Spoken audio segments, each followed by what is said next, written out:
Olá, bom dia. Eh, Vamos apresentar o modelo de aula prática relativo à imagiologia abdominal da cadeira de imagiologia.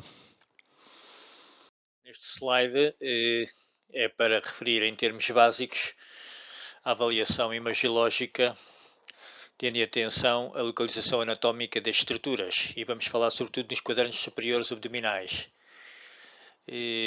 À direita aparecem as estruturas aqui referenciadas no texto, lembrando que o rim é mais posterior, obviamente, a vesícula biliar mais anterior,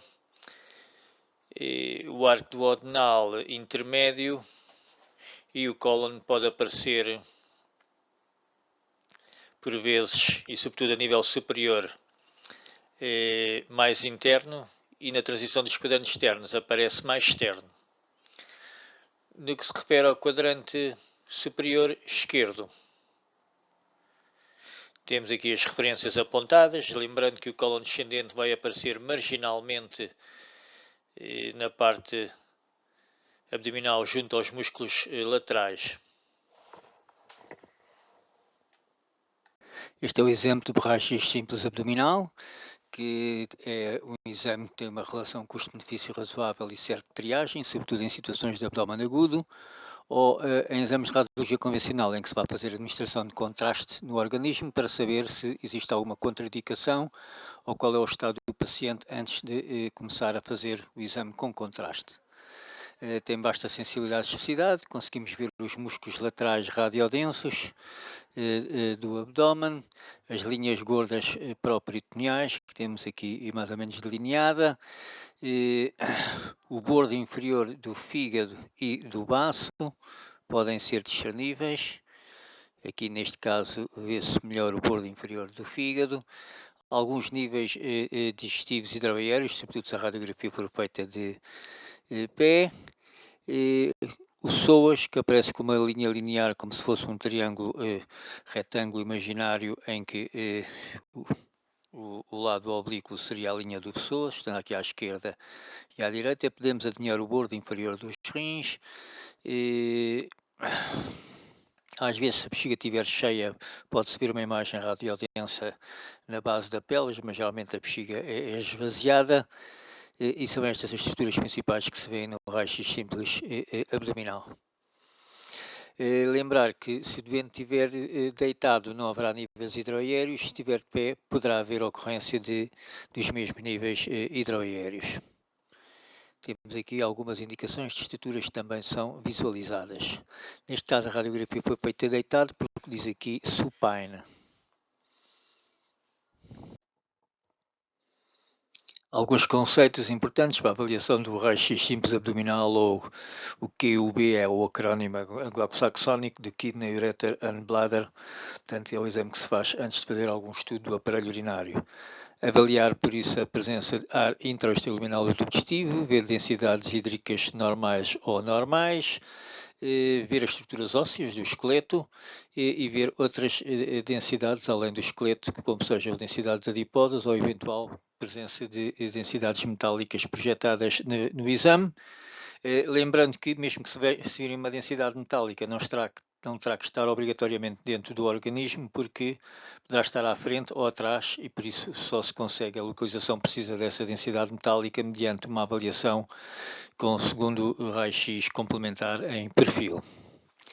Aqui há umas características principais da avaliação do tubo digestivo por radiologia convencional e sobretudo em posição ortostática. O pneumoperitoneu pode ser observado no raio-x simples ortostático com ar subdiafragmático, é mais fácil de ver, ou em decúbito lateral esquerdo com raios horizontais, que se vai virar entre a parede muscular do abdômen direito e o fígado, e até no raio-x tórax poderemos ver na avaliação periférica presença de ar subdiafragmático. Na avaliação do raio-x simples abdominal, importa ver se estão todas as estruturas incluídas, não é o caso desta imagem, as características técnicas, se existe uma escala de cinzentos adequada, neste caso sim, o posicionamento, portanto a pessoa deve estar colocada de maneira que não haja rotação, neste caso também, embora se possa observar uma atitude escoliótica destrocôncava lombar mínima. A imagem não está tremida, portanto o doente está imobilizado. Outra característica técnica, e depois passando à avaliação anatómica. Despistar densidades hídricas normais, densidades gasosas normais, avaliar o esqueleto, por exemplo, ver se há densidades hídricas anormais ou densidades gasosas anormais, e aqui neste caso tudo o que for densidade gasosa muito à periferia deduz que será anormal. E em última análise ver se existem outras densidades anómalas visíveis, como seria calcificações, corpos estranhos metálicos, densidades adiposas francamente anormais, o que não é habitual em imagiologia abdominal, mas seria possível. Neste exame radiológico abdominal é praticamente inespecífico. Note-se a ligeira tendência escoliótica da coluna lombar. Muitos doentes têm escoliose, como é óbvio. Duas situações peculiares, como sejam em abdômen agudo ou na urgência a pesquisa de pneumoperitoneu ou de oclusões intestinais, recomendam que o exame seja feito em ortostatismo, porque a diferenciação de ar das outras estruturas é mais fácil, ou das outras densidades é mais fácil. Em decúbito dorsal, o diagnóstico radiológico é mais difícil, embora por vezes possa ser possível. Temos aqui uma imagem do raio-x simples abdominal, que também não está avaliado na sua plenitude, portanto não vemos as cúpulas diafragmáticas. As densidades gasósicas, geralmente as do intestino grosso, são mais periféricas, de maior calibre e têm um aspecto granitado, porque podem ter um mix de ar com fezes, que têm densidade hídrica, enquanto uma outra eventual densidade do delgado líquida ou gasosa será mais central. Neste caso o doente estava deitado, do lado direito couché e o lado esquerdo deste lado, e portanto nunca iria termos níveis hidroaéreos. O estômago geralmente pode-se observar na zona do epigástrico, neste caso poderíamos pensar que aqui o 3 era o fundo gástrico, 4 cólon ângulo esplénico, o 5 poderá ser transverso, mas também poderia ser uma bolha de ar no delgado, não dava para diferenciar. 6 interlinha sacroilíaca, 7 poderíamos considerar o promontório, 10 densidades gasosas no cego, 11 crista ilíaca, 9 cabeça do fémur, 13 poderemos estar a ter a delimitação da linha do pessoas à direita, enquanto que a delimitação da linha do pessoas à esquerda seria aqui pênis, portanto realmente trata-se do sexo masculino. Poderíamos ver algumas densidades gasosas da linha pró-peritoneal entre o músculo lateral do abdômen e o fígado direito, este que o bordo inferior até nem é muito bem identificável. Neste slide, grande parte das estruturas estão identificadas. Vocês podem ver algumas características típicas, como seja a glândula suprarrenal esquerda ter às vezes um aspecto um pouco triangular e aparecer não completamente acima do polo superior do rim, também o vemos, mas um pouco superior e interna e, portanto, quase ao mesmo plano, mas mais medial em relação ao polo superior do rim esquerdo. Vejam a identificação de todas as estruturas, estão aqui numeradas. Reparem, por exemplo, no pormenor que o estômago aparece colapsado e pouco distendido, e mesmo assim a mucosa e a submucosa têm um aspecto mais ou menos em roseta que sugere uma aparente normalidade, mas não poderemos saber se existe aqui uma lesão escondida patológica. Se o estômago aparecesse assim com uma parede espessa, mas sem este aspecto radiário de roseta, poderia ser um estômago infiltrado por um tumor em linhite plástica. Reparem como esta janela abdominal, o ar do seio costofrénico posterior do pulmão aparece tão escuro como a gordura retroperitoneal. E, portanto, podíamos ter que andar a mexer na janela de ataque de uma maneira automática ou manual para diferenciar a gordura retroperitoneal do ar no espaço retrodiafragmático posterior. Uma referência neste slide ao típico sinal do girino que aparece Na imagem à esquerda, vejam o que está escrito em notas de rodapé. Em relação à imagem à direita, chamar a atenção para a aorta abdominal, que é um plano sagital, que está assinalado com lápis, e vejam que aqui a orientação da aorta aparece oblíqua, ou seja, à esquerda é mais inferior, à direita a imagem é mais superior. Porquê é que isto acontece? Porque devido à lordose lombar, a aorta mais distal encontra-se mais superficial e por isso aqui na imagem aparece superior. Faço-vos uma pergunta de saber quais são os dois vasos que emergem anteriormente da aorta e que aparecem aqui na imagem. São estes dois vasos. Aqui a aorta e aqui um vaso que vocês veem só a parte original dele e aqui outro vaso que será um pouco mais caudal. Esta imagem que vi aqui é um artefacto que em efeito cinemático não iria ser visível.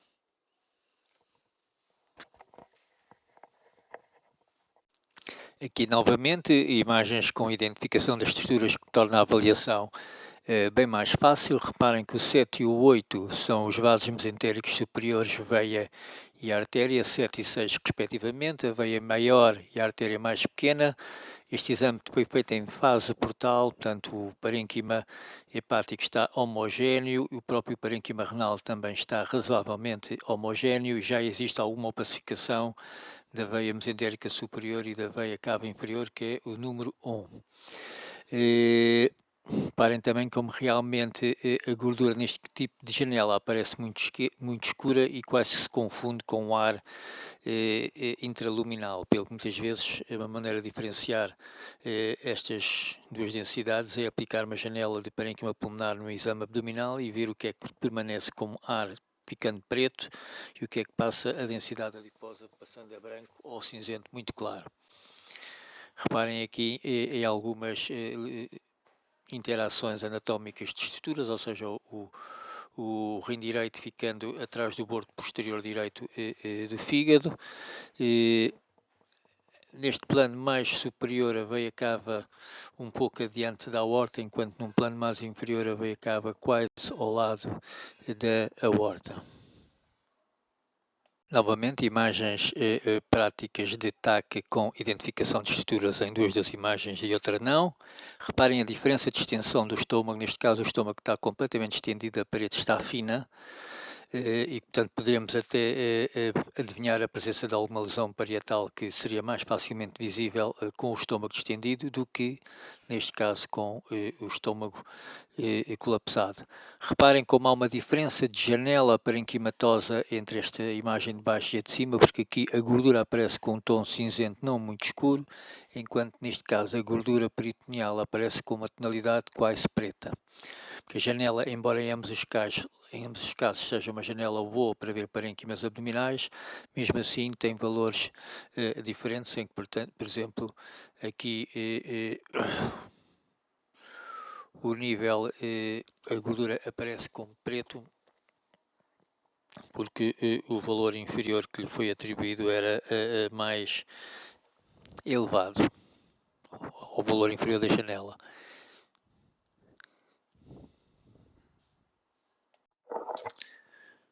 Neste exemplo, várias imagens de TAC obtidas globalmente com o estômago distendido. Em cima, à esquerda, o estômago, o paciente ingeriu água e, portanto, o conteúdo gástrico aparece preto em cima porque é ar e cinzento escuro em baixo porque é água. Na imagem de baixo à esquerda é o mesmo doente praticamente num plano, numa reconstrução sagital. E por isso estamos a ver o doente de perfil, como se a parte esquerda da imagem fosse a parte anterior do doente, a parte direita da imagem é a parte posterior do doente, e como ele está deitado, vamos ver a água no fundo gástrico, que é mais posterior.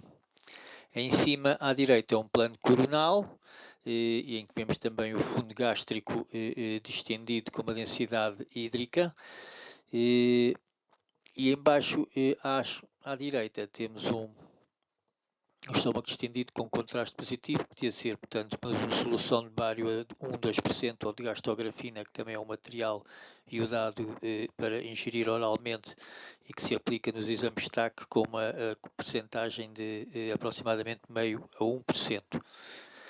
E, neste caso, o estômago na imagem de baixo à direita, como estava distendido, podíamos ver uma lesão parietal gástrica que se via na parte inferior da imagem correspondente à transição cárdia-fundo gástrico. Neste slide é para vos mostrar alguns pormenores clínicos de interpretação imagiológica. Assim, aqui em cima à esquerda penso que já sabem o que é. Aqui temos um nome de um síndrome que é interposição de cólon entre o diafragma e o fígado. Vasos hiperdensos a nível central, que é a aorta flexuosa, assim como as artérias ilíacas por ateromatose. E poderiam dizer se isto é um plano anterior ou posterior, e sabendo se é um plano anterior ou posterior pela localização das estruturas anatómicas, podem-me dizer se isto seria bexiga ou cólon.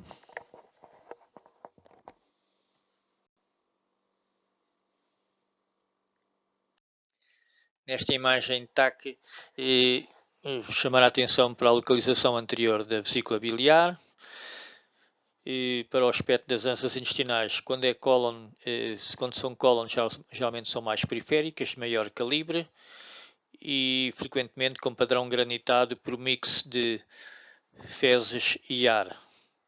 Se tiverem contraste oral ingerido, podem apresentar níveis hidroaéreos. As ânsias delgadas são mais pequenas, mais centrais, ocasionalmente com ar, com uma morfologia e uma tonalidade variável, e se não for dado contraste oral positivo, por exemplo, às vezes podem estar agregadas e em doentes magros podem simular a presença de um tumor. Lembrar que as glândulas suprarrenais têm um aspecto em V invertido, a direita atrás da veia cava inferior e a esquerda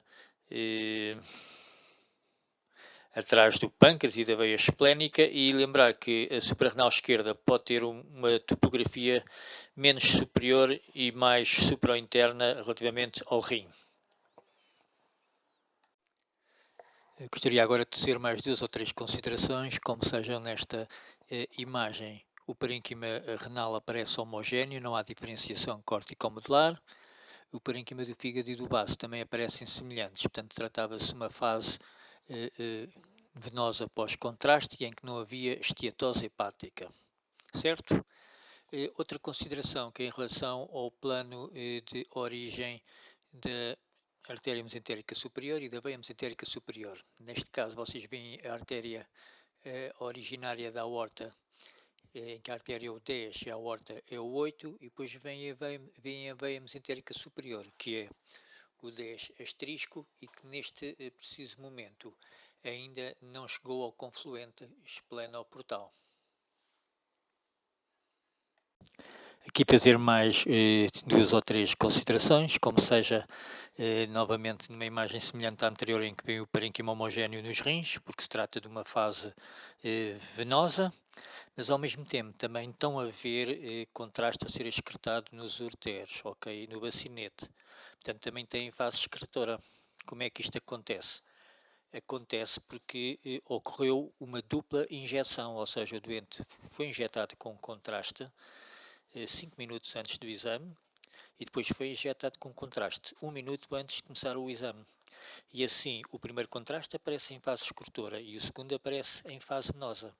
A vantagem disto é que pode poupar passagens do doente, ou seja, poupar radiação. E podemos ter 2 em 1. E, eventualmente, às vezes, pequenas alterações que sejam visíveis numa fase, numa passagem feita com rigoroso critério técnico, poderá ser visualizada com menor qualidade.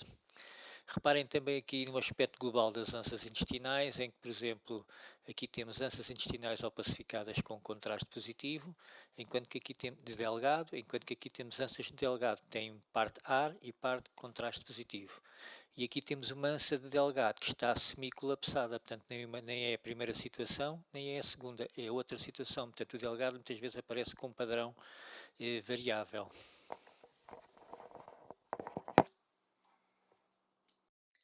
Neste exame temos contraste oral positivo, por exemplo, o 6, o cólon aqui, como o contraste ingerido positivo é líquido e se encontra no cólon, então já não vemos aquele aspecto granular de fezes e ar, que é o que se observa quando o cólon está com um conteúdo pobre em matéria líquida.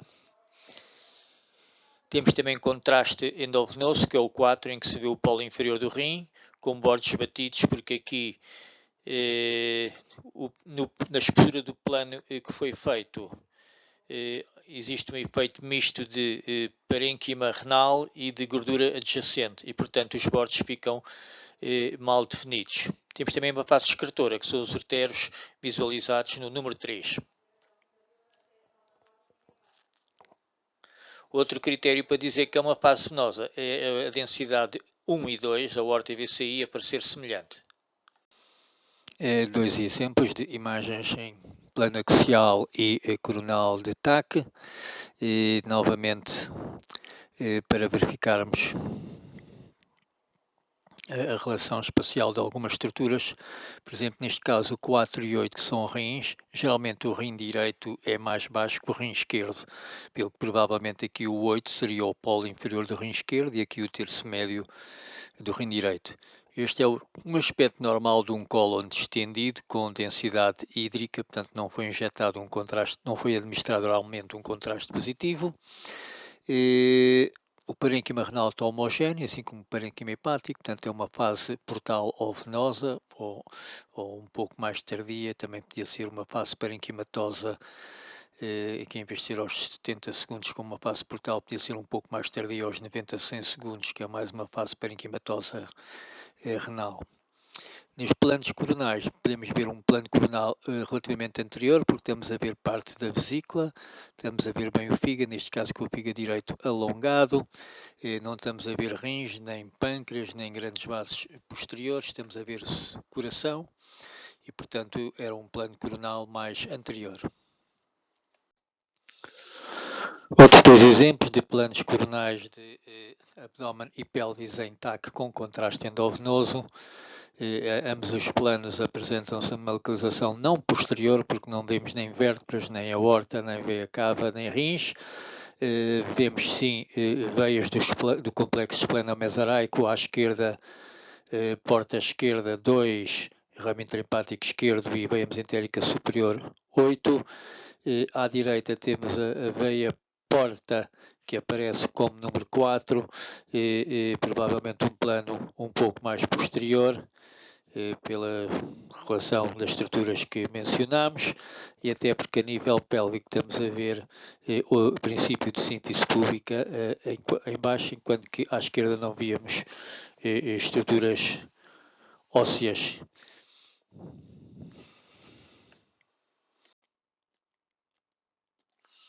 Aqui temos um plano à esquerda coronal intermédio, onde podemos ver a veia cava com 9 e a aorta com 8, a aorta flexuosa, o que é habitual em doentes com ateromatose e alguma idade.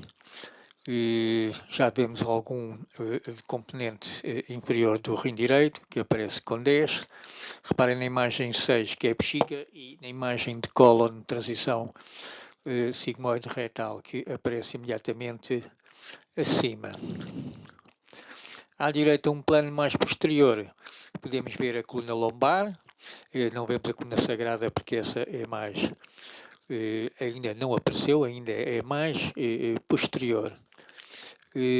Reparem no baço, que muitas vezes aparece com uma morfologia variável e em que temos que considerar que o eixo máximo não deve ser, ou o diâmetro máximo não deve ultrapassar os 3 cm. Reparem também na aorta flexuosa para ateromatose, como já disse anteriormente, no número 12.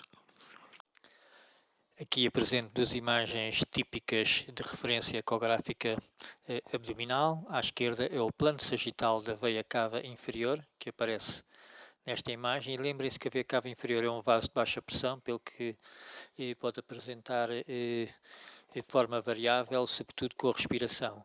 Neste caso, como ele está distendido, podíamos acreditar que havia um aumento da pressão intratorácica e que não deixava o sangue entrar no tórax, portanto seria numa apneia pós-expiratória, por exemplo. Aqui temos o hiato da veia cava inferior, que é a entrada da mesma no tórax. Reparem aqui à frente a cabeça do pâncreas, que é uma referência importante, e este vaso hipoecóico em forma de C é a porta com um ramo portal direito. Aqui, conseguem dizer que estrutura é que poderá ser esta? Ok, fica para trabalho de casa. À direita temos um corte oblíquo recorrente do fígado que é obtido com a sonda paralela à grelha costal direita e subjacente à mesma e aponta para cima. E vamos ver então um plano oblíquo recorrente do fígado, que é um plano, é como se fosse um corte de toda a parte superior do fígado, em que aqui temos o fígado direito e aqui o fígado esquerdo, segmento 4, segmento 2, segmento 8 e aproximadamente segmento 7. Reparem que a sonda está aqui, é onde está a sonda localizada junto à grelha costal, e portanto aqui é proximal e aqui distal. Este arco hiperecóico atrás do fígado já sabem que é a interface fígado-pulmão. Aqui, o que é que seria isto? É a zona onde convergem as veias suprahepáticas, portanto seria o hiato da veia cava inferior, ou seja, esta mesma imagem no outro plano, ok? Aqui haveria aqui uma bombinha a trabalhar, que era o coração.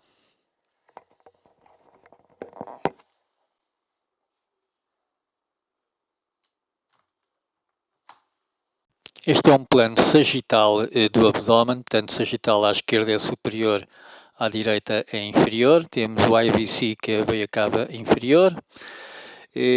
Neste plano vamos ver à frente da veia cava inferior, podemos ver a cabeça do pâncreas, que aparece com um padrão ovalar isoecóico, porque no fundo estamos a ver não só a cabeça, como a transição corpo-cabeça e mais proximalmente acima e mais distalmente abaixo, a transição cabeça-uncinado. Isto em movimento torna-se de percepção mais fácil. Reparem nestas imagens posteriores à veia cava, correspondem às zonas hiperecóicas com falta de ecos posteriores, que são os corpos vertebrais. Adiante do pâncreas, em posição mais superficial, teríamos o fígado. Neste caso aqui, teríamos aqui, portanto, uma veia confluente esplenoportal, teríamos a veia porta, o início da veia porta, e mais em cima teríamos a ver uma bifurcação da veia porta já dentro do fígado, no seu ramo, provavelmente principal, esquerdo. Exemplo de uma imagem em que fixamos o exame de ecografia, que no fundo é um filme, é uma ecoscopia, e depois quando queremos gravar imagens, fixamos as imagens e fotografamos, e torna-se grafia, uma imagem registada. Neste caso, tínhamos também o plano transversal do pâncreas, em que vemos a veia esplénica em forma de cabeça de girino colapsada, só que neste caso o corpo pancreático aparece com uma ecogenicidade relativamente elevada, ligeiramente hiperecóico, e às vezes a transição do corpo para a cabeça aparece mais escuro, porque às vezes acontece também no pâncreas verem fenómenos de infiltração adiposa, e portanto nas zonas em que o pâncreas vai ter mais conteúdo adiposo, num processo semelhante ao que acontece com o fígado, o pâncreas vai aparecer mais ecogénico. Portanto, esta zona era uma zona com pâncreas com mais gordura, e esta zona do pâncreas na transição corpo-cabeça tinha menos gordura. Aqui tínhamos o lobo esquerdo do fígado, gordura subperitoneal e extraperitoneal, subjacente aos músculos retos abdominais, e aqui a gordura subcutânea, isto porque a sonda é superficial anterior e a imagem aqui em profundidade é posterior. Teríamos aqui também a veia cava inferior ligeiramente colapsada. Esta estrutura tubular hipoecóica poderia ser a via biliar principal. A seta, no fundo, aqui está a apontar, tanto poderia estar a apontar para a veia biliar principal, como para a zona de pâncreas que não tinha infiltração adiposa. Outro exemplo de uma imagem semelhante, em que temos aqui o corpo pancreático identificamos indiretamente, não só por si, mas porque se encontra à frente da veia esplénica, que tem a forma de cabeça de gerino. O corpo pancreático aqui é ligeiramente hipoecóico porque não tem infiltração adiposa, mais especialmente aqui neste caso tínhamos o estômago colapsado e portanto não tinha ar no interior e deixava passar os ecos. Temos o antro com a parede anterior e a parede posterior, aqui teríamos gordura peritoneal e subperitoneal, portanto entre o peritoneu e o músculo reto abdominal anterior, que estaria nesta posição. Mais atrás da veia esplénica teríamos gordura retroperitoneal hiperecoica, aorta em eixo curto e veia cava inferior um pouco aplanada. Um aspecto de uma sequência típica de ressonância magnética abdominal, que é o chamado T1 em fase e fora de fase, que foi apresentado na aula de semiologia. E temos assim duas sequências axiais em T1, que vocês veem o líquor hipointenso. À esquerda, o sinal da gordura e do água no fígado encontram-se alinhados e, portanto, chama-se o T1 em fase. E à direita, o sinal da gordura encontra-se desfasado com o sinal da água, das células parenquimatosas com componente hídrico e, portanto, onde existe muita gordura vai haver supressão de gordura e, portanto, nesta sequência é chamada autophase, que também caracteristicamente se identifica facilmente que os órgãos apresentam um contorno emoldurado hipointenso, que resulta também da supressão do sinal da gordura na interface entre parênquimas hídricos e gordura circundante. Estas sequências são importantes para mostrar que eventuais áreas de esteatose hepática que possam aparecer no fígado não devem ser confundidas com lesões focais, o que pode acontecer em algumas circunstâncias e, portanto, podemos ficar a saber que no exame com contraste endovenoso, nestas zonas que apareciam em fora de fase com infiltração de gordura, no exame com contraste podia haver também menos sinal devido a essa infiltração de gordura. Aqui temos uma imagem de ressonância magnética abdominal, plano transversal, em que vocês reconhecem que a imagem é um T2 e porquê? Porque o líquor encontra-se branco, brilhante, a imagem globalmente está escura porque há saturação de gordura, reparem que a gordura subcutânea está escura. Neste caso tínhamos um fígado com uma densidade um pouco mais, uma intensidade de sinal um pouco mais fraca que a do baço, o que é habitual, mas tínhamos uma imagem de uma mancha hiperintensa heterogénea que era suspeita. Este aspecto, quando aparecem manchas no fígado em T2 que têm uma densidade semelhante à do baço, são geralmente suspeitas. Neste caso, realmente, tínhamos aqui uma parede gástrica que não tem o aspecto de rosário com pregas e, portanto, era uma parede espessa, homogénea, era uma linite plástica por neoplasia gástrica e que, portanto, poderíamos suspeitar que esta lesão que aqui tínhamos resultava de um depósito secundário hepático da lesão gástrica, que era a neoplasia de base. Aqui temos uma imagem de ressonância magnética abdominal também, em que vocês, para perceber se é um T1 ou um T2, vão ver onde é que está o líquido e qual é a tonalidade dele. Aqui temos líquor, aparece escuro, portanto seria um T1. Há saturação de gordura ou não? Podem dizer que sim, porque a gordura subcutânea está ligeiramente escura, assim como a gordura peritoneal. No entanto, este doente também foi injetado contraste, porque vocês veem que as estruturas vasculares aparecem com algum hipersinal, como seja a aorta 5 e a porta esquerda 2, e os próprios parênquimas 4 e 8, fígado e baço, também aparecem ligeiramente hiperintensos. Reparem que o 9 e o 10 são os recessos costofrénicos posteriores do pulmão, que aparecem escuros porque têm ar, mas que neste caso aparecem com uns risquinhos isointensos, digo, porque seriam pequenos vasos pulmonares que também estavam perfundidos com o contraste, que no caso da ressonância é o gadolínio. Portanto, nesta imagem, além das considerações que aparecem em notas de rodapé, chamar a atenção, por exemplo, do sinal vascular quando não injetamos contraste endovenoso. Reparem que aqui a aorta aparece sem sinal nenhum. Aqui há estruturas vasculares que aparecem com sinal aumentado, portanto isso tem muitas vezes a ver com a velocidade do sangue dentro dos vasos ou com a orientação deles em relação ao plano que estamos a adquirir. Esta imagem do estômago, reparem que aparece com hipossinal em cima porque é uma zona pobre em prótons móveis. Isso só acontece com ar e com cálcio. Ora, dentro do estômago, o que é muito frequente existir é ar, portanto isto seria ar. Aqui aparece hiperdenso porque era uma densidade hídrica, já repararam que isto é uma sequência T2, certo? Portanto o líquor aparece branco. Aqui tínhamos uma lesão na parede, que com este aspecto muito homogénea e fazendo quase com um ângulo obtuso com o resto da parede, poderíamos dizer que não era uma lesão da mucosa, mas sim uma lesão da parte média ou profunda da parede. Quando estruturas lesionais em áreas tubulares ou cavidades apresentam um ângulo obtuso em relação à restante parede dessa cavidade, está-nos a dizer que esta lesão era parietal, não seria endoluminal. Se fosse uma imagem em que este ângulo, em vez de ser obtuso, fosse agudo, como é aqui, por exemplo, seria mais a favor de uma lesão mucosa ou polipoide. Então vocês podem me perguntar, mas então como é que aparecem estes dois sinais na mesma lesão? Sim, pode acontecer neste corte preciso, mas na maioria dos cortes realizados, o aspecto mais habitual era o de ângulo, ou dominante, era o de ângulo obtuso.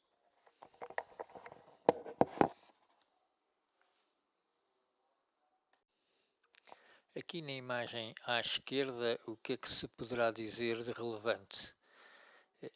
Este foco branco, o que é que poderá corresponder? Que estrutura é esta? Penso que a resposta não é difícil. Reparem aqui um estômago muito distendido com resíduos alimentares. Portanto, o doente não estaria em jejum, provavelmente. Aqui temos um baço um pouco alongado no eixo anteroposterior e com uma imagem nodular que só por este corte poderíamos dizer que era um baço acessório ou um esplenúnculo. Nesta imagem à direita várias alterações, como seja aqui ânsias intestinais interpostas entre o fígado e os músculos laterais. Aqui seria vesícula, um quisto cortical simples no rim. Aqui também um rim que foi observado também com efeito misto de fase parenquimatosa venosa e fase excretora, aqui pelo mecanismo que eu já expliquei há pouco. Aqui um filtro da veia cava inferior, uma aorta discretamente ectasiada com trombo parietal, e aqui um ureter também preenchido em fase excretora.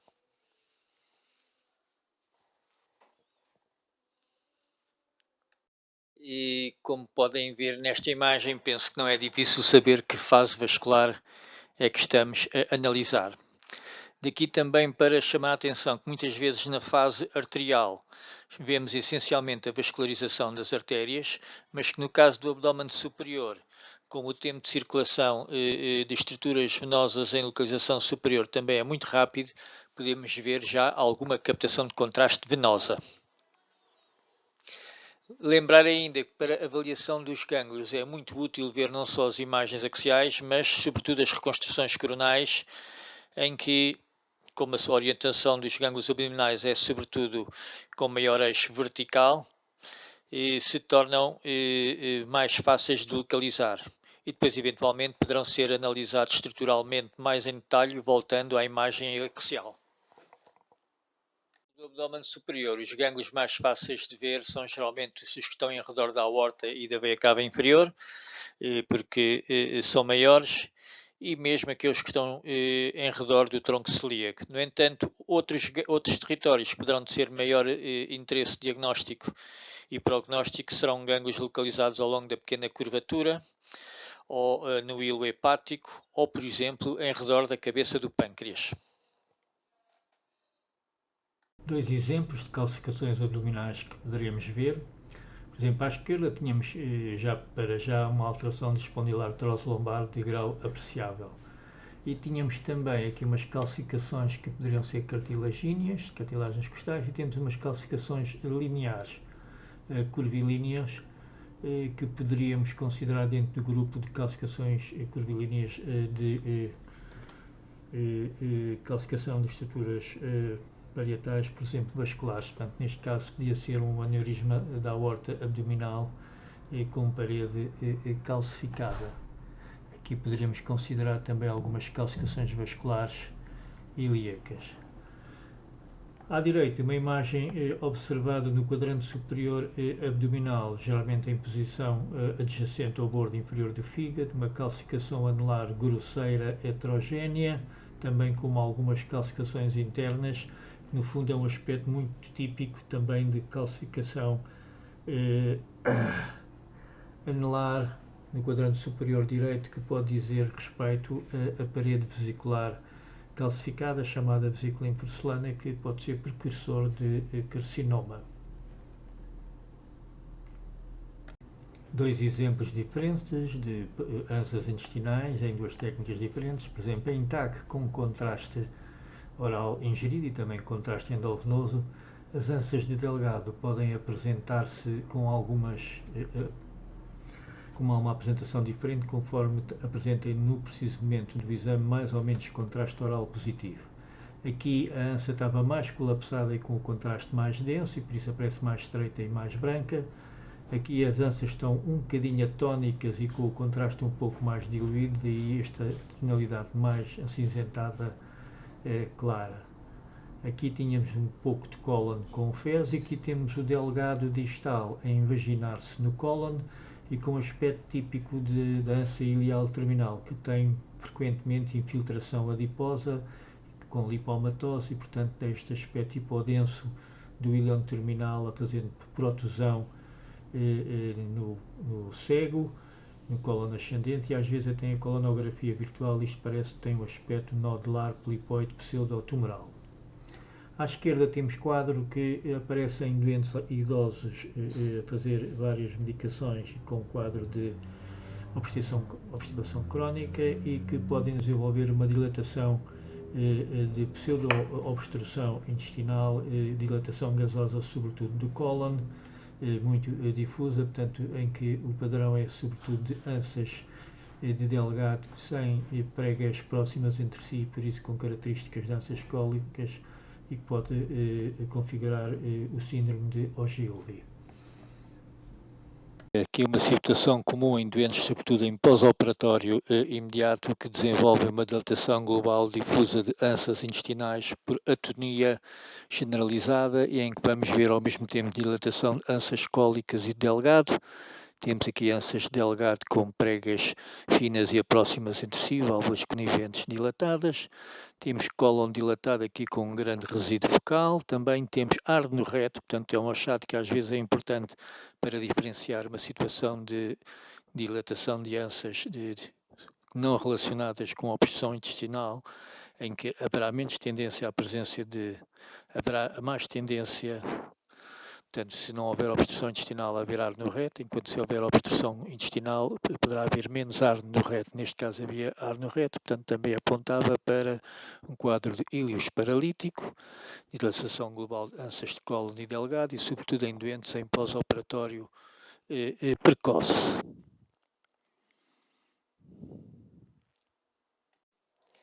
Ora, temos aqui dois exemplos de imagens sugestivas de processo oclusivo intestinal. À esquerda temos densidades gasosas em topografia periférica 3 com nível hidroaéreo, esboçando nível ao hidroaéreo, ok?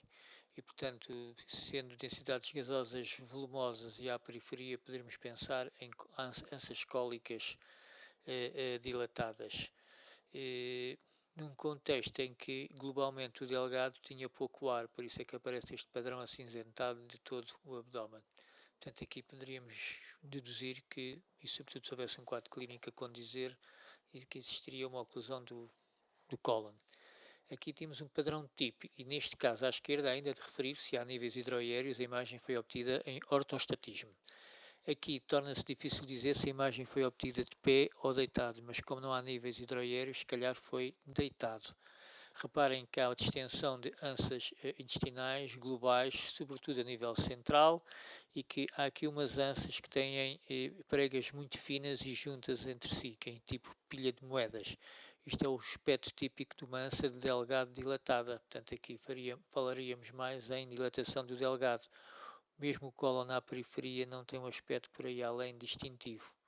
Aqui também poderíamos dizer que havia uma ânsa dilatada, que enfim, poder-se considerar seria cólon ou talvez estômago, mas seja como for, a mensagem principal deste slide, ou desta imagem, é para vos mostrar um aspecto típico de dilatação de ânsa de Delgado com a imagem em pilha de moedas.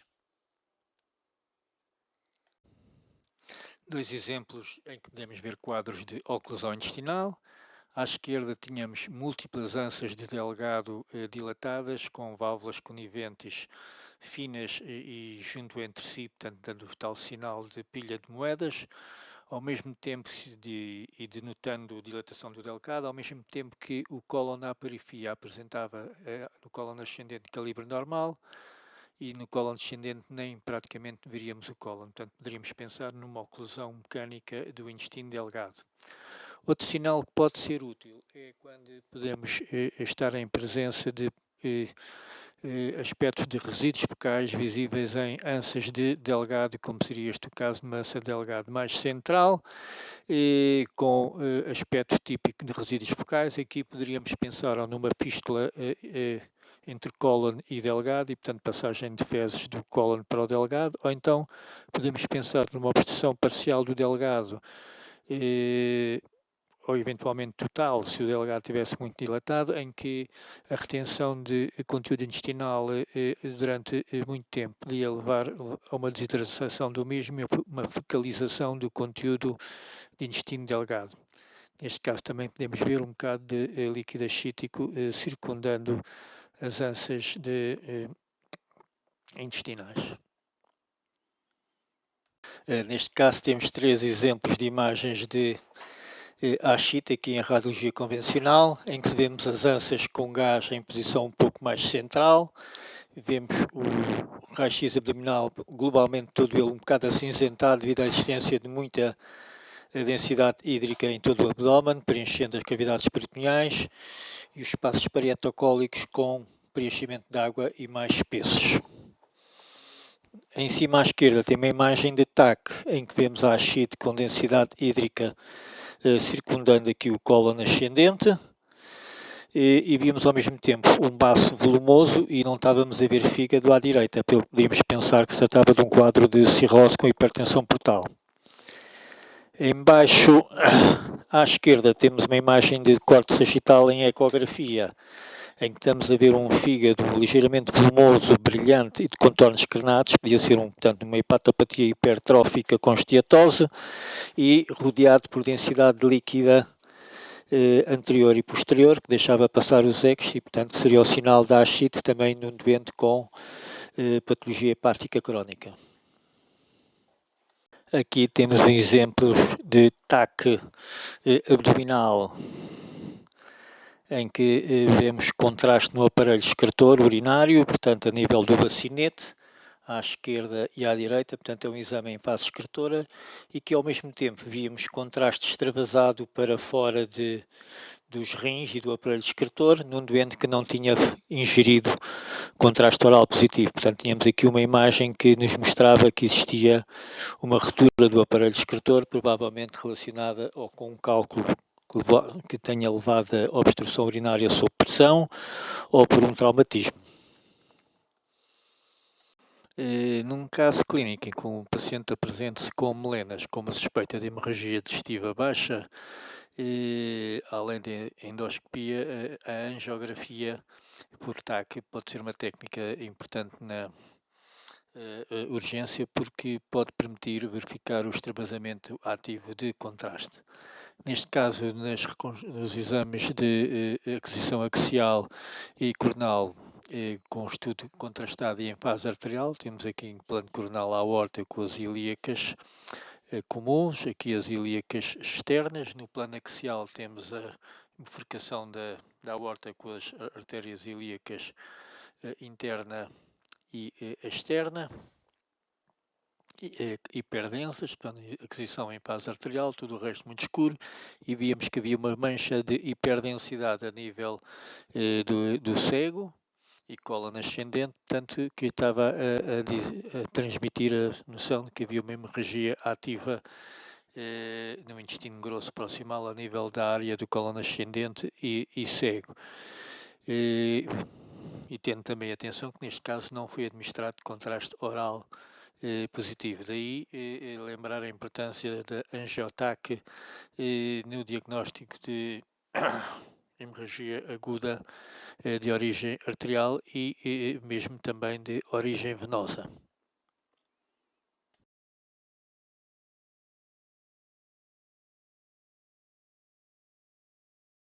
Essa sentinela, portanto, é um princípio, é um conceito que vocês também vão ouvir nas aulas de cirurgia e que, grosso modo, diz respeito ao facto de quando existe um processo inflamatório infeccioso na cavidade abdominal, as ânsias intestinais que se encontram adjacentes têm tendência a ficarem atónicas, então poderão mostrar imagiologicamente uma ânsia dilatada numa determinada zona. Por isso, neste mapa apresentamos as causas mais frequentes.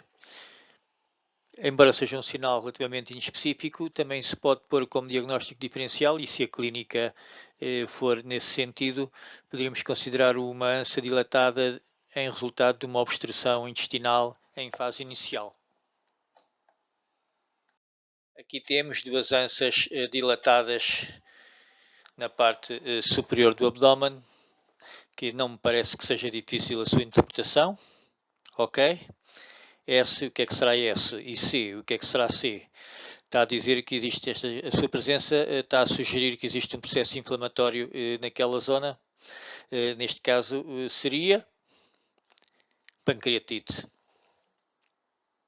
Um achado que vocês vão ver nos exames de TAC com muita frequência é no cólon sigmoideu verem muitas bolhas gasosas ao longo da parede lateral do cólon e com projeção até extraintestinal. São divertículos cólicos que, se não tiverem densificação de gordura adjacente associada, portanto não têm complicações nem estão inflamados. Podem ver que até a própria parede do cólon se apresenta um pouco espessa, porque pode ser por hipertrofia muscular sigmoideia devido a colite espástica crónica associada aos divertículos, ou então por ligeiras alterações inflamatórias da própria parede, mas sem a extensão à gordura circundante. Este é o aspecto típico que podem ver no raio-x convencional com duplo contraste, o antigo clisteral opaco que já não se faz atualmente, mas podiam ter aspectos semelhantes visíveis numa colonografia virtual. Se às vezes os divertículos derem uma perfuração, uma reação inflamatória do mesentério adjacente, pode haver assim microbolhas gasosas extraluminais associadas à densificação estriada do mesentério sigmoideu. Neste caso, mais em baixo, até havia uma coleção gasosa extraluminal, que era um abscesso propriamente dito, associada ao foco de diverticulite.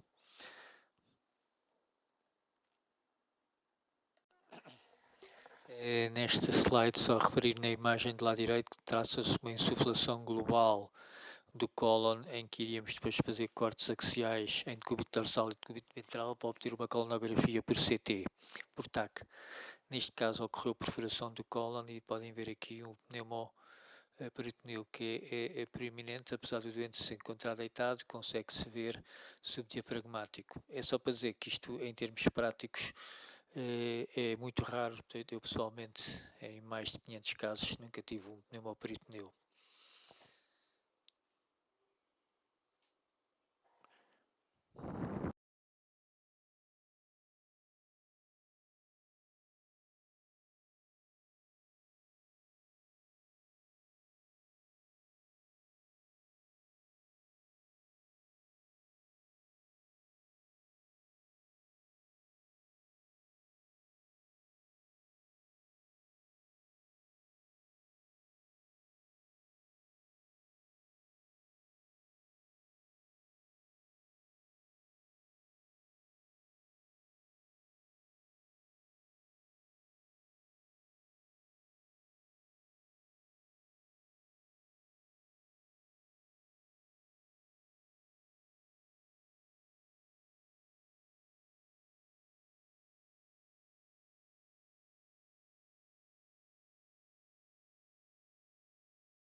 Neste caso, tínhamos uma radiografia que está feita em condições técnicas algo deficientes, porque isso muitas vezes é a realidade do dia a dia. Os doentes estão com um quadro doloroso, não têm dificuldade em imobilizar-se, são idosos, as condições técnicas de realização dos exames podem ser algo deficientes.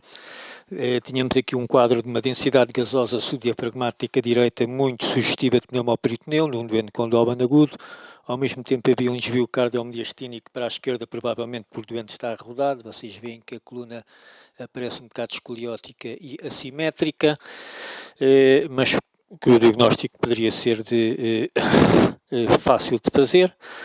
Outras hipóteses podia ser um síndrome de Chilaiditi, mas as ânsias cólicas geralmente têm um aspecto mais lobulado, ou uma coleção hidroaérea infectada subdiafragmática direita. Em caso de dúvidas, o doente iria fazer um TAC, obviamente. Neste caso temos presença de ar fora do tubo digestivo, que seria ar dentro das vias biliares projetadas na zona do fígado. Também vemos ar dentro da vesícula biliar, também com algum meio de contraste. Portanto, era um exame de radiologia convencional do tubo digestivo em que o contraste passou para dentro das vias biliares e por isso também foi ao pacificar a vesícula biliar. E lembrarmos da pneumónica, que ar nas vias biliares, nos canais biliares, é mais central, e ar na veia porta, que também tinha uma distribuição semelhante, excluindo obviamente o caso da vesícula, que seria mais periférico. E então temos a pneumónica CCPP, em que canais biliares centrais, ar mais central, veia porta de P, com ar mais periférico.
Temos aqui dois exemplos da avaliação em contraste multifásico para diagnósticos diferenciais. Por exemplo, em cima temos uma imagem de ressonância magnética em que tínhamos em T1 sem contraste uma lesão hipodensa, em T2 e numa fase vascular, neste caso venosa, uma lesão que apresenta uma captação mais ou menos periférica, globular, neste caso até nem muito evidente, e também com um nódulo periférico central de captação de contraste, e com uma fase venosa mais tardia tinha uma captação homogénea, quase homogénea de contraste. Portanto, é uma sequência em que a captação de contraste, como que acompanha da lesão, acompanha a captação de contraste dos grandes vasos, E no caso da lesão hepática é uma captação mais ou menos globular, sobretudo à periferia, e é um aspecto típico de angioma. Aqui embaixo e em TAC temos uma série de eventos que é diferente. Tínhamos assim numa imagem sem contraste endovenoso uma lesão heterogénea na transição segmentos 8-7. Na paz arterial esta lesão tinha uma captação de contraste significativa, portanto tinha muito neovasos arteriais, o que seria suspeito, e depois numa fase venosa já tinha o contraste desapareceu, portanto o que aconteceu é que houve uma grande captação de contraste na fase arterial e um grande desaparecimento de contraste na fase venosa, que é este último fenómeno chamado fenómeno de washout. Este aspecto típico num doente com, sobretudo com um doente com padrão de hepatopatia crónica, é muito sugestivo de hepatocarcinoma. É uma situação de um paciente numa ecografia renal esquerda num plano coronal oblíquo, vínhamos uma massa sólida na parte inferior do rim esquerdo, expansiva, que logo por este aspecto seria muito suspeita de neoformação, que não seria necessariamente maligna, mas mais provavelmente maligna. Na imagem obtida por TAC e num exame realizado em que o doente se encontra mais ou menos numa transição de fase corticomedular para a fase parenquimatosa, porque estamos quase aqui com uma opacificação global do parênquima, enquanto que à esquerda existe alguma diferenciação corticomedular. Poderíamos ver que neste rim esquerdo havia uma lesão de menor captação de contraste, apesar das papilas renais também se apresentarem algo hipodensas. E quando estamos a pensar na presença de um tumor renal, um dos sinais sugestivos de malignidade desse tumor, além dos sinais diretos, seria a presença de um trombo vascular no território venoso, que era o que aconteceria aqui. Portanto, havia uma trombose associada da veia renal esquerda. Reparem que neste caso também a própria veia esplénica já está opacificada, pelo que já temos bastante impregnação venosa do sistema venoso por contraste iodado injetado e, portanto, aqui na zona da veia renal esquerda também seria de presumir que já houvesse contraste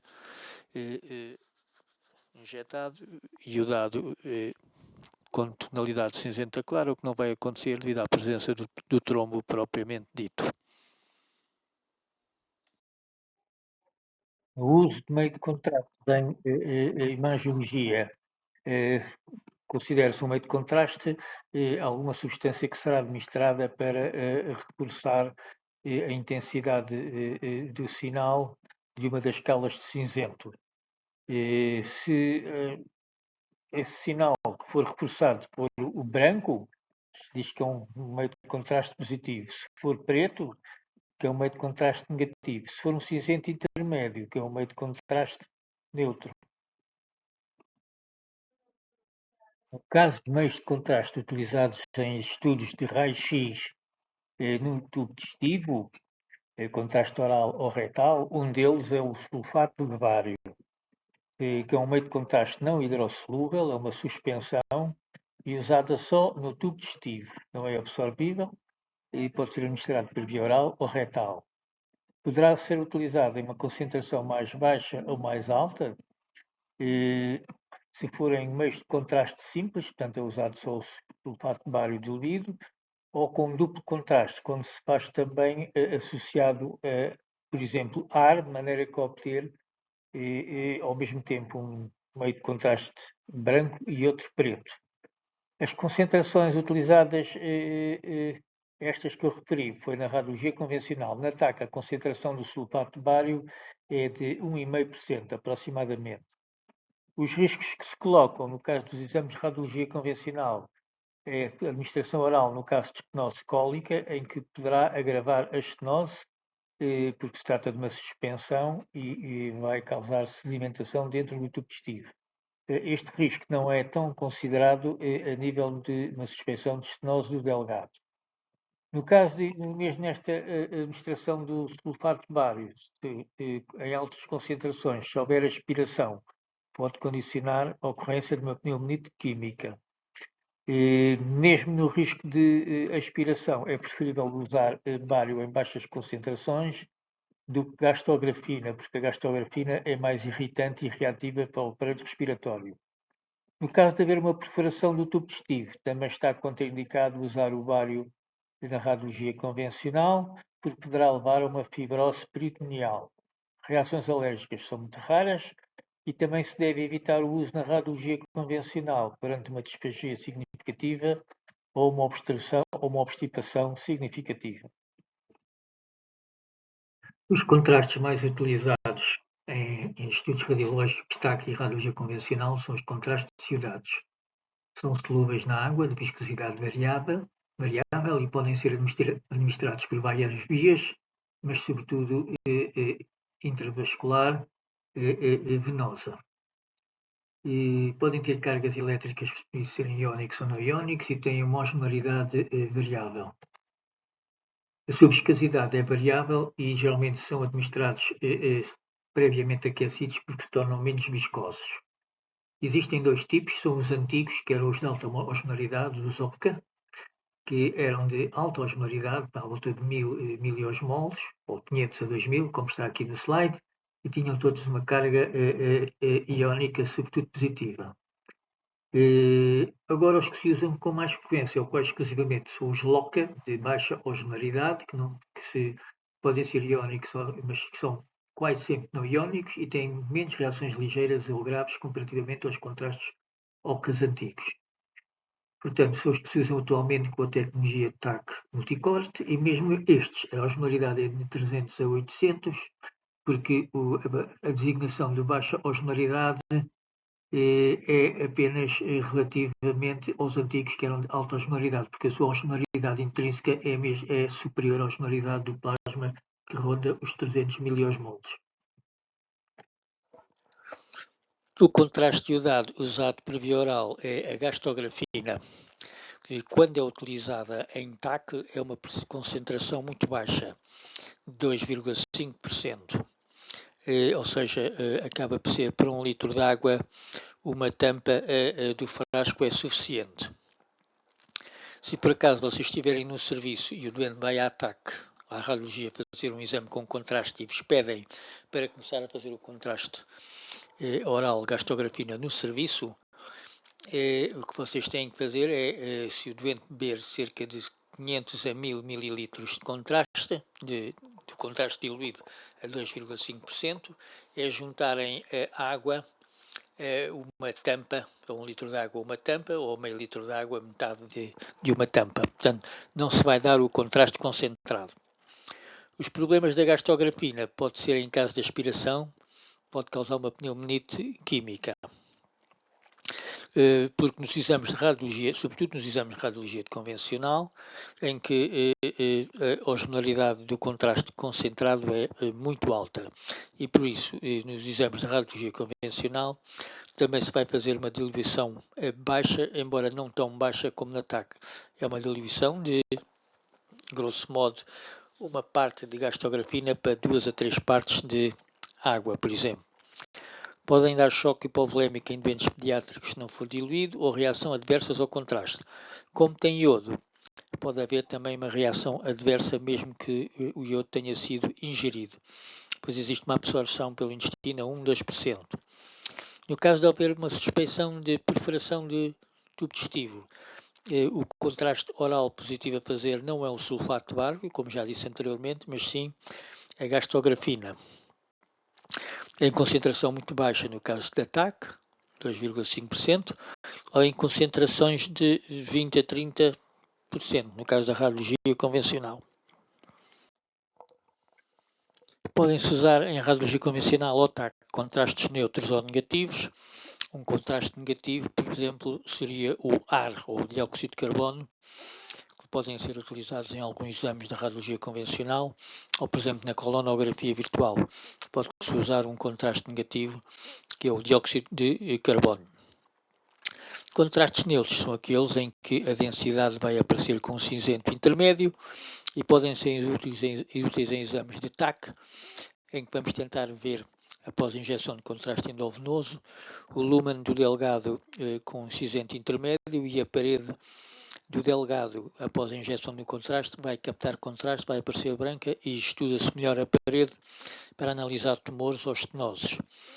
Também pode ser útil no caso de hemorragia do tubo digestivo ou de isquemia mesentérica, em que o lumen vai aparecer com um cinzento intermédio ou um pouco para o escuro, enquanto que o contraste injetado vai aparecer com sinal aumentado ou branco e poderá traduzir, por exemplo, uma hemorragia gastrointestinal sendo hiperdenso, ou mostrar uma zona de hiperdensidade, ou no caso de isquemia mesentérica, não há captação de contraste endovenoso e, portanto, a parede do intestino isquémico não vai captar contraste. Existe outro contraste neutro que não existe em Portugal, que é o que está aqui descrito. Outras opções como contraste neutro para usar, por exemplo, no tubo digestivo pode ser a metilcelulose, soluções de metilcelulose ou polietileno glicol. Assim, em relação aos contrastes iodados, os mais utilizados atualmente são os LOCA, como já referido. A concentração, eles vêm em frascos com uma concentração de 30 a 35%, e a dose habitual utilizada de iodo é 0,5 gramas por quilo de peso. E a dose máxima tóxica, 1 grama por quilo de peso. Assim, um frasco que tenha 100 ml de contraste com iodo a 35% será 100 ml de contraste, 35 gramas. Essas 35 gramas poderão ser utilizadas, por exemplo, para um adulto de 70 kg. A clearance é sobretudo renal e o contraste não entra nas células e não atravessa em condições normais a barreira hematoencefálica. A excreção é quase toda renal, mas também pode ser eliminada em 2% pela vesícula biliar, e assim um doente tenha feito um TAC, por exemplo, há 2 ou 3 dias, se vier a repetir o TAC, podemos ver a vesícula hiperdensa por algum contraste iodado eliminado através da mesma. Temos aqui também a meia-vida e 95% de 1h30 a 2 e 95% de contraste eliminado às 24 horas. No caso concreto de uso numa grávida, a eliminação do iodo absorvido por via mamária é negligível, mas mesmo assim as mães preferem espremer o leite e não usar durante 24 horas após o exame, e sendo feito o aleitamento do bebê com leite previamente resguardado.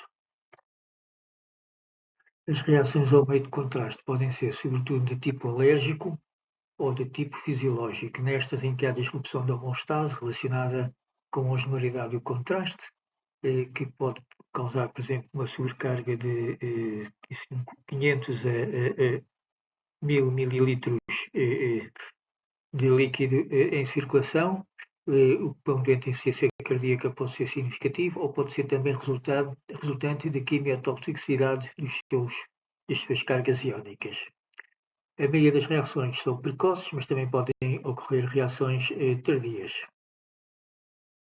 Assim, em termos genéricos, os riscos de reações são baixos nos LOCA não iónicos e também nos contrastes à base de gadolínio.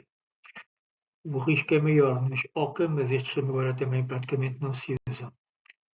Fatores mais importantes considerados de risco são a reação alérgica prévia, moderada ou grave a um dos agentes, existência de uma asma ou de uma atopia médica medicada, alergias múltiplas a drogas ou alimentos também podem ter um risco ligeiramente aumentado, doentes cardíacos com uma doença cardíaca significativa devido à sobrecarga sanguínea que pode ocorrer com o estudo com contraste podem ter um risco aumentado, e também em casos de insuficiência renal devido ao risco de perito ou de agravamento de insuficiência renal induzida pelo contraste. Assim, há algumas medidas para medir o risco no caso de contrastes iodados é usar um contraste iodado não iónico, ou então usar um meio de contraste de classe diferente, portanto, no caso do iodo passar para o gadolínio, ou no caso do gadolínio passar para o iodo. Se tiver que se usar um contraste da mesma classe, usar um meio de contraste diferente, passar, portanto, de um agente iodado para outro agente iodado, ou de um gadolínio para outro, para uma variante de gadolínio para outra variante de gadolínio, e após consulta prévia de alergologista, ou fazer uma pré-medicação antialérgica, embora a sua evidência, embora não exista evidência segura de efetividade. A preparação do doente poderá efetuar-se com um conjunto de medidas, das quais saliento aqui algumas, sobretudo porque podem reduzir as reações em doentes de alto risco. Como já disse anteriormente, no caso de contrastes iodados, usar um contraste não iónico. No item número 3 temos um protocolo que se usa e que pode atuar na reação anafilatóide, conhecido protocolo de Lasser.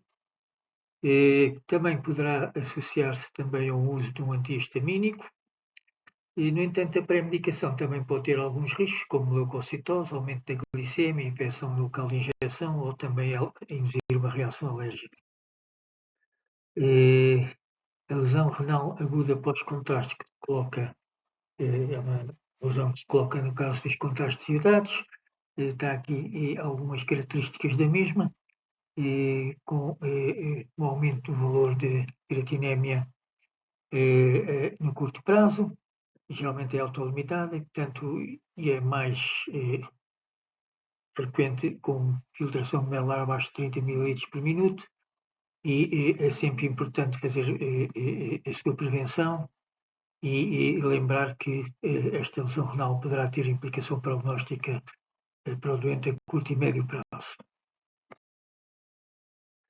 Um dado importante, tanto na prevenção da nefropatia de contraste, é a hidratação significativa do paciente antes da realização do exame e manter a hidratação até um dia depois.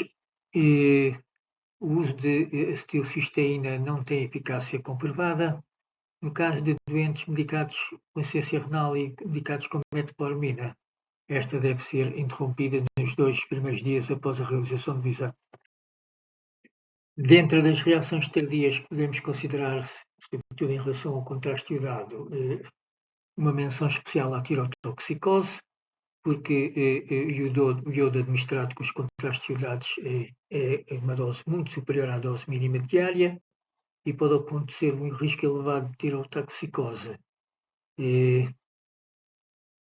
ou de hipertiroidismo, sobretudo em casos de doença de Graves ou de ósseo multinodular.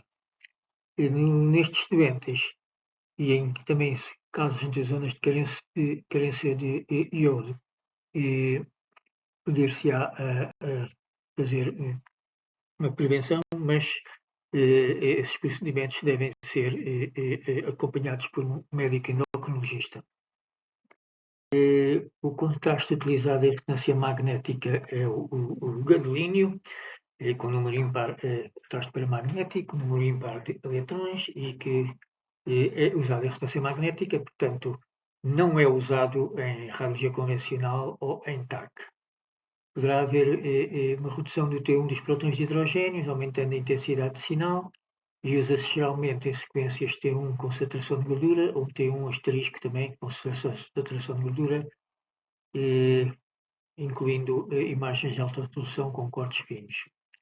A dose é 0,2 ml por quilo, portanto, administra-se cerca de 12 a 14 centímetros cúbicos do contraste.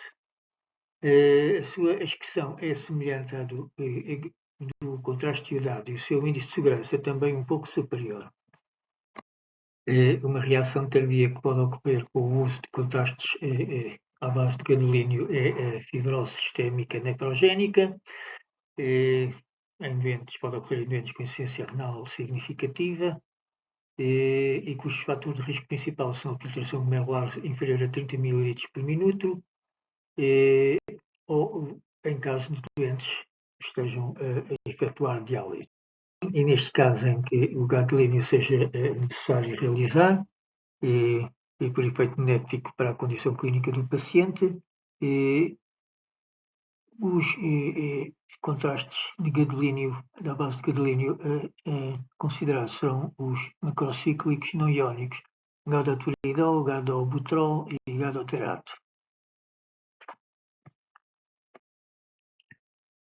Algumas considerações adicionais a ter em relação à utilização de contrastes iodados ou de gadolínio versus risco de lesão renal aguda. No mieloma múltiplo, o risco só existe se o doente tiver insuficiência renal grave, preliminar, e o caso de existir hipercalcémia, esta será um risco adicional, pelo que se deve medir também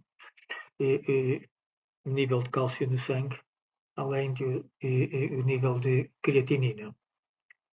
Os contrastes à base de gadolínio são por si mais neprotóxicos que os contrastes iodados. Doentes em hemodiálise, deve ser feita uma coordenação entre a realização de exame com contraste e a diálise posterior, e o intervalo não deve ser superior a 24 horas, embora no caso dos contrastes iodados há quem não estabeleça uma relação temporal entre os dois procedimentos. Fazer um exame com contraste iodado e gadolínio no mesmo dia. Deverá haver um intervalo de 4 a 6 horas entre os dois exames. Preferencialmente, será feito primeiro no caso de ataque abdominal, no caso de um ataque de abdômen, no caso de um exame de abdômen, ataque deverá ter prioridade em relação à ressonância magnética, porque o gadolínio pode ser visível no aparelho urinário se a ressonância magnética for feita primeiro, num exame de TAC posterior e interferir na imitação do mesmo. O intervalo entre os exames com contrastes iodados, no caso de insuficiência renal grave, deve ser de 48 horas e, no caso de função renal normal, de 4 horas. No caso do gadolínio, os valores respectivos passam para intervalo de 7 dias no caso de insuficiência renal grave e 4 horas no caso de função renal normal.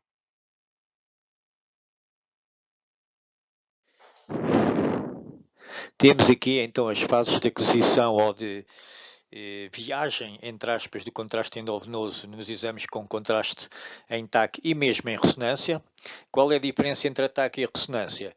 É que na TAC as aquisições de imagem são mais rápidas, fazem-se geralmente em 8 a 10 segundos, enquanto na ressonância são mais lentas, portanto fazem-se em aproximadamente 20 segundos.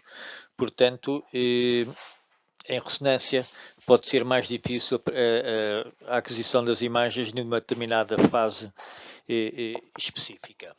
Temos assim os exames sem contraste endovenoso em cima, úteis para ver calcificações e gordura, nomeadamente gordura em tumores ou em inflamação. A fase arterial precoce entre os 15 e os 20 segundos é boa para fazer o mapa das artérias, sobretudo, ou para ver o início da perfusão arterial dos órgãos. A fase arterial tardia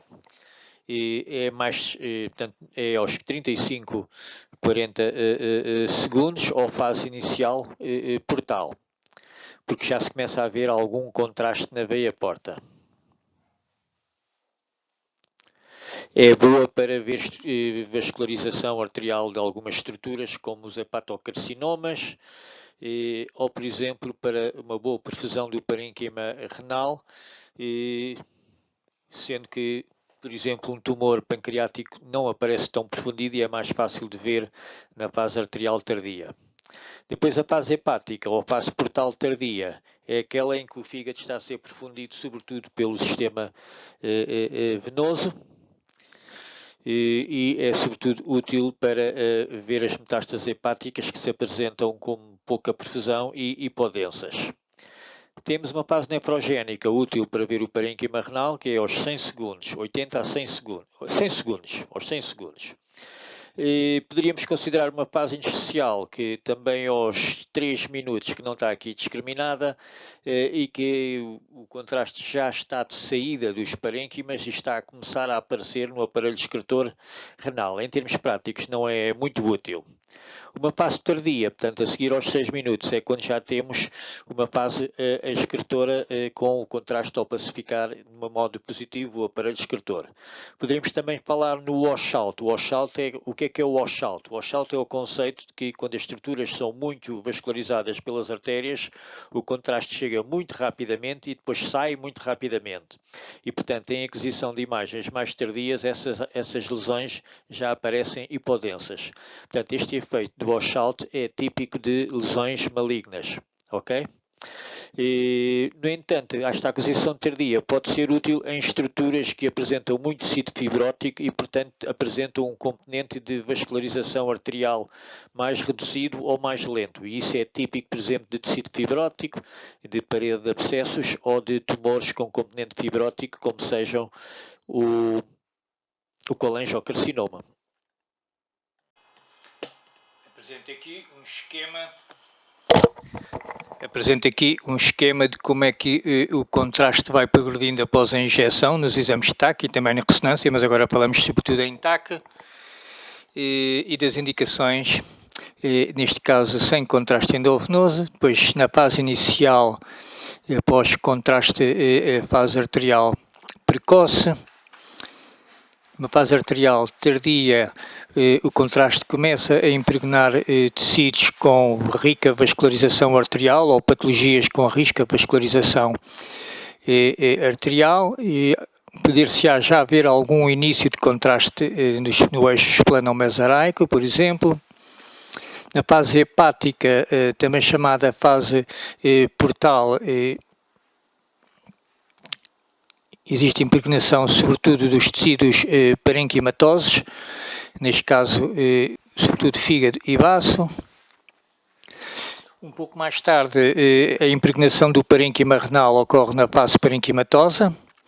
E poderemos considerar outra fase intermédia, que é a fase intersticial, que não está aqui descrita, um pouco antes da fase de Eleia, da fase tardia. Na fase intersticial, por volta dos 3 minutos, o contraste encontra-se difundido pelos tecidos, com pouco aumento de densidade nos grandes vasos, mas ainda não está presente na fase excretora. Mais tarde temos aqui a fase tardia, ou chamada fase excretora, e também com as suas principais indicações de realização. Aqui apresenta algumas indicações para fazer um TAC sem contraste, sobretudo para ver se existem cálculos ou alterações de acumulação de gordura no fígado ou em algumas lesões, sobretudo hepáticas, renais e suprarrenais. Para ver pneumoperitoneu também, ou para ver sangue fresco que aparece como hiperdenso. Aqui temos um TAC sem contraste endovenoso oral, em que reparam que as estruturas parenquimatosas aparecem todas cinzentas claras, o ar aparece quase preto e a gordura retroperitoneal e peritoneal aparece cinzento escuro. Temos aqui um exemplo de uma aquisição sem contraste endovenoso, crânio-caudal para o abdômen, e é nesta sequência que estou a ir de cima para baixo, agora voltei para cima e vou repetir de cima para baixo, que vamos ver o conjunto de imagens para fazer a nossa análise miológica. Temos aqui um exemplo em que o estudo sem contraste endovenoso pode dar indicações, doente com dor abdominal aguda, sinais inflamatórios, e a ecografia mostrou vesícula distendida e com focos de gás e uma coleção heterogénea perihepática. Podemos ver aqui no estudo abdominal superior uma coleção hidroaérea, ar, negro, água, hipodenso, perihepática. Há zonas de ar dentro das vias biliares intrahepáticas. Lembrar que quando existe ar projetado no fígado, se for central poderá ser vias biliares, se for periférico poderá ser sobretudo vascular portal. Andando mais para baixo na imagem, vemos então a vesícula distendida e com bolhas de ar, e a coleção líquida hidroaérea perihepática, que foi um abscesso que resultou, portanto, numa colestite aguda perforada e que, infectada, aqui temos as hiperdensidades na parte fúndica da vesícula, e, portanto, estes aspectos podem ser já observados no exame sem contraste endovenoso, podendo ser posteriormente melhor clarificados após a administração de contraste. Mas o exame sem contraste já nos permite verificar a presença de coleção hidroaérea, com presença de ar e líquido perihepático, ar dentro das vias biliares, vesícula distendida com conteúdo hídrico hipodenso e bolhas de ar, e também havia uma dilatação global das vias biliares extrahepáticas contendo também ar. Os exames em fase arterial precoce são sobretudo úteis para fazer um mapa vascular das artérias, nomeadamente para planeamento pré-cirúrgico. Neste caso temos aqui, num plano axial, a aorta e ramos de tronco celíacos bastante hiperdensos, porque estamos na fase arterial precoce. Reparem como há uma diferenciação corticomedular no polo superior do rim. A seta está a apontar para uma lesão hepática hipervascularizada focal. Num contexto de doença hepática crónica, uma lesão hipervascularizada em fase arterial é suspeita de hepatocarcinoma, que era o caso. Reparem que o baço também apresenta um padrão em zebra na fase arterial. Aqui não é muito evidente, mas é sugestivo. Vejam como a veia cava inferior praticamente não tem contraste nenhum, mas já esboça um início de contraste na sua parte inferior. E a zona da veia porta, embora não bem delimitada, também não tem captação de contraste. Um pouco mais tarde, por volta dos 30 a 40 segundos após o início da injeção endovenosa, temos a fase arterial tardia. Poderemos falar também em bolus tracking, que é uma técnica em que o técnico em B, em vez de iniciar a aquisição de imagens após o início da injeção, ele vai ver umas imagens que se fazem preliminarmente, onde se vê o contraste a entrar nas artérias, e quando vê que o contraste numa aorta abdominal proximal já está hiperdenso, ele começa a aquisição propriamente dita. Portanto, o bolus tracking é um bocadinho mais tardio que após a injeção de contraste. Nesta fase arterial tardia vamos ver sobretudo as lesões hipervasculares, como vimos há bocado o caso da lesão hepática, de hepatocarcinoma. Reparem que ainda existe um baço em zebra mais evidente, a diferenciação corticomedular no rim, mas a nível venoso, nas estruturas venosas, já existe mais concentração de contraste. Já vemos uma veia cava inferior mais opacificada e veia porta também é mais opacificada. Portanto, esta é uma fase arterial, é mais útil para ir à pesquisa ir à procura de lesões patológicas, como sejam, por exemplo, tumores neuroendócrinos pancreáticos, o adenocarcinoma pancreático, porque é menos vascularizado, aparece com menos vascularização, e lesões focais hepáticas que estão aqui descritas. Apresento aqui uma aquisição após contraste em fase arterial, em que vem a aorta muito hiperdensa. Reparem que o baço está relativamente heterogéneo, embora não muito. Vejam a diferenciação corticomedular a nível do rim esquerdo e mais abaixo do rim direito, e como se observa uma boa visualização da artéria mesentérica superior e mais acima do tronco celíaco, mais para cima, e mais para baixo continuamos a ver a aorta bem opacificada. Neste exemplo temos um estudo de TAC feito com reconstruções coronais após aquisição axial de imagens. Como podemos ver, o parênquima hepático encontra-se homogéneo e ainda existe alguma diferenciação corticomedular nos rins, e o baço também está homogéneo. Portanto, era uma transição entre fase arterial tardia e fase parenquimatosa. Reparem na veia porta, que aparece já com contraste homogéneo. Neste caso especial, o exame tinha sido feito após administrar por via oral um soluto hiperosmolar de baixa densidade, por exemplo, metilcelulose, que foi distender o intestino delgado e o estômago, e injetámos contraste endovenoso para opacificar bem a parede e para ir à procura de lesões parietais ou de eventual demonstração de lesão oclusiva, que não foi o caso. Reparem ainda cá em baixo uma opacificação razoável homogénea do útero, do corpo do útero, e a bexiga aparece com sinal lipodenso por encontrar-se repleta de, ou moderadamente distendida com urina.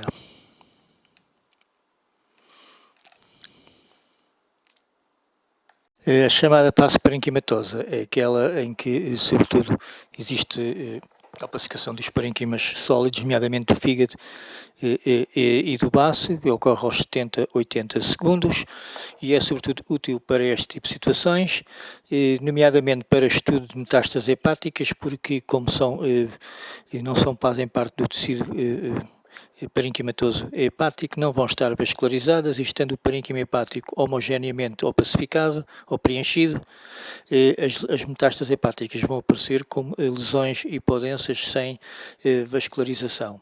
Neste caso concreto, tínhamos uma lesão na parede do estômago, provavelmente era um giste, lesão essa que aparecia que apresentava também uma hiperdensidade, poderíamos ficar na dúvida se era de origem arterial ou cálcica.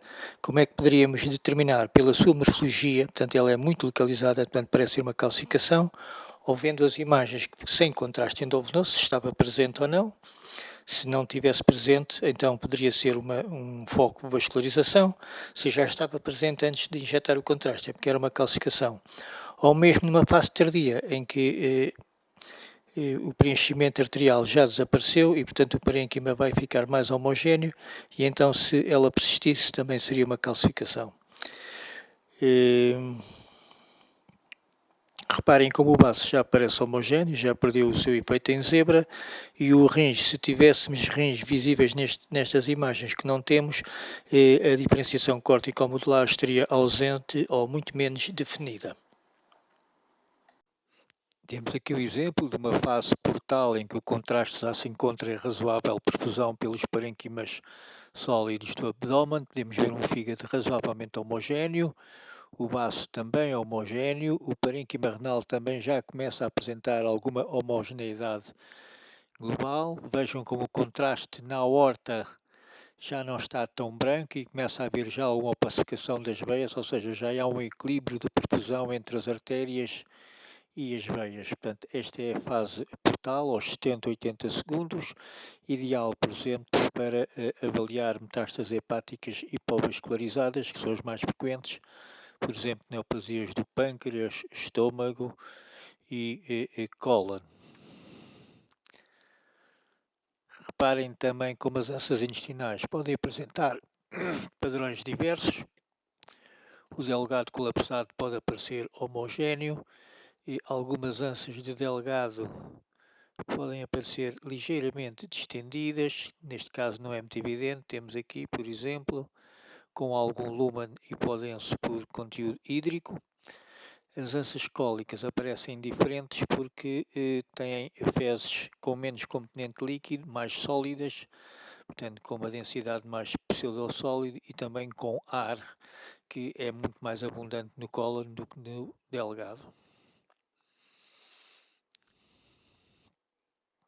A fase nefrogénica da opacificação homogénea do parênquima renal é mais tardia e aos 100 segundos.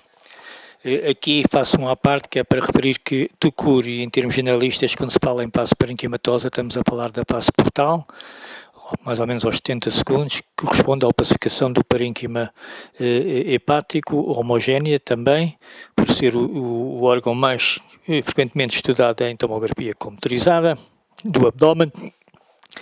E, portanto, quando falamos em fase parenquimatosa em termos genéricos é a fase portal aos 70 segundos, mas no caso do rim podemos falar em fase nefrogénica aos 100 segundos e, por exemplo, no caso do pâncreas podemos falar em fase parenquimatosa pancreática, que é um pouco mais precoce aos 40 segundos, que é o equivalente à fase arterial tardia, quando se diferencia melhor o parênquima pancreático do adenocarcinoma do pâncreas. Portanto, isto é para ter atenção que os exames têm que ser muitas vezes adaptados à indicação clínica específica e que geralmente não temos que fazer as sequências todas, fazemos 2, 3 no máximo, de acordo com aquilo que vamos à procura. Voltando à fase parenquimatosa renal, vai haver uma opacificação homogénea do parênquima e se não houvesse opacificação, poderíamos diagnosticar um carcinoma de células renais ou um carcinoma do urotélio,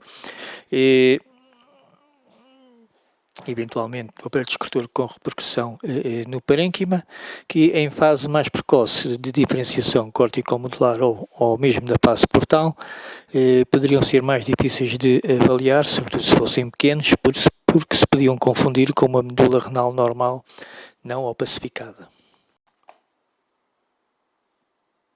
Aqui temos em cima uma recapitulação, uma imagem em fase parenquimatosa hepática, o parênquima hepático globalmente homogéneo, mas com uma área de menor captação de contraste que poderia ser considerada suspeita de lesão secundária, um foco hipodenso.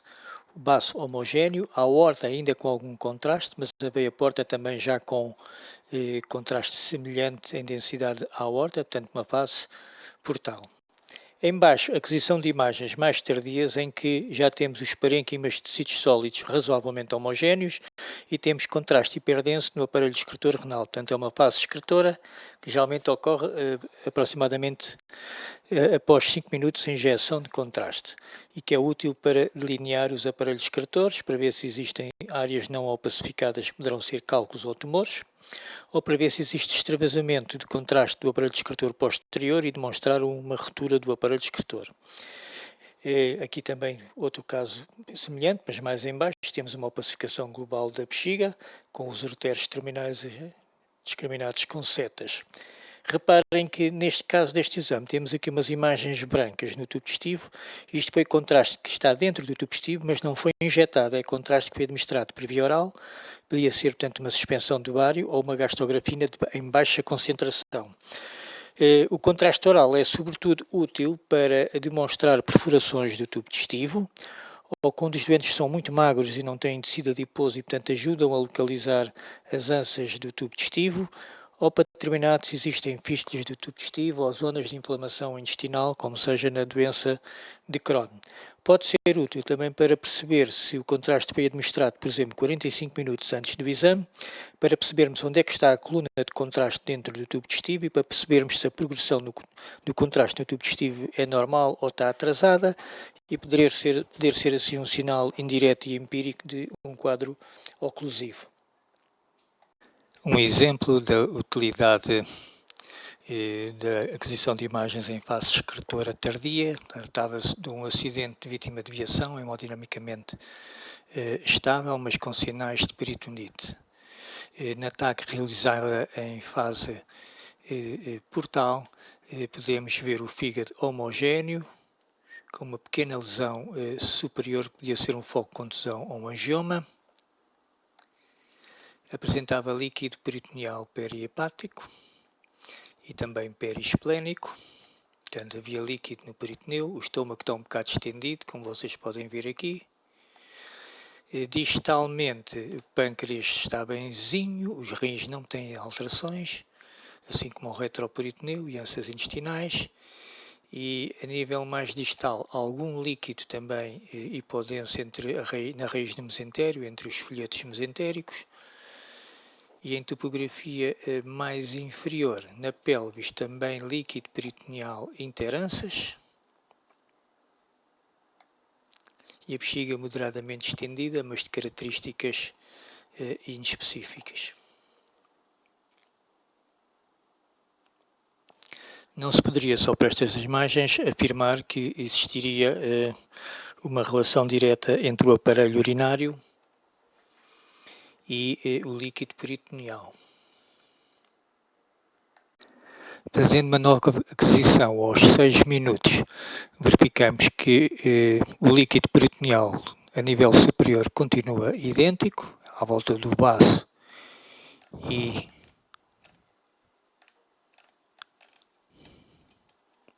à volta do fígado. Continuando distalmente, aquela lesão que tínhamos visto no fígado aparece agora opacificada, o que isto sugere que se tratava de um angioma que não tinha a ver com o traumatismo. Vemos em fase excretora o aparelho urinário já com preenchimento de contraste. Reparem que a densidade do parênquima renal está um pouco alta, mas não muito, portanto já tem menos concentração de contraste nos rins. Vemos bem os ureteros. E mais distalmente começamos a ver o líquido peritoneal na raiz do mesentério hiperdenso. Hiperdenso, novamente, como veem aqui.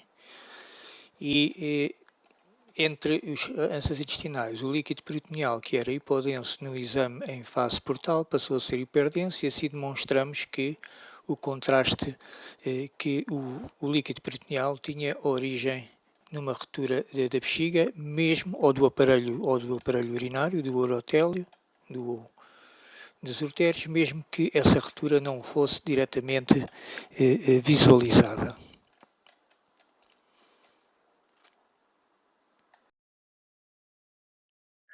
Terminamos com algumas referências bibliográficas principais. E, em caso de dúvidas ou alguns aspectos que queiram ver melhor esclarecidos, é útil falar com o docente ou mesmo comigo próprio, responsável pela unidade curricular.